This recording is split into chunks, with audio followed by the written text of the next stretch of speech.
Nalulungkot ka ba at walang makausap ka A to Z? Don't worry, ipinakilala po ng MIXI Incorporated sa CES 2025 conference sa Las Vegas, USA, ang isang makabagong emotional support na robot na dinisenyo para labanan ang kalungkutan at depresyon. Ayon sa kumpanyang bumuo sa robot na si Romy Lakatan, nagbibigay ng tunay na emosyon at natural na nakikipag-usap ang AI model robot na ito na naglalayong bawasan ang pakiramdam ng pag-iisa, lalo na sa mga taong madaling makipag-ugnayan sa iba.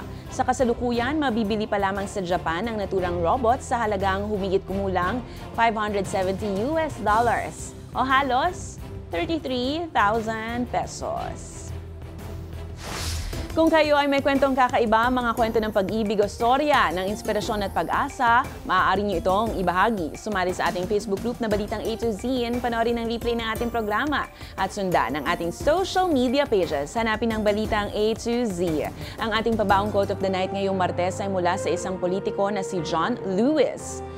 Ayon sa kanya, ang boto ay mahalaga, sagrado, at pinakamakapangyarihan ang hindi marahas na kasangkapan sa isang demokrasya.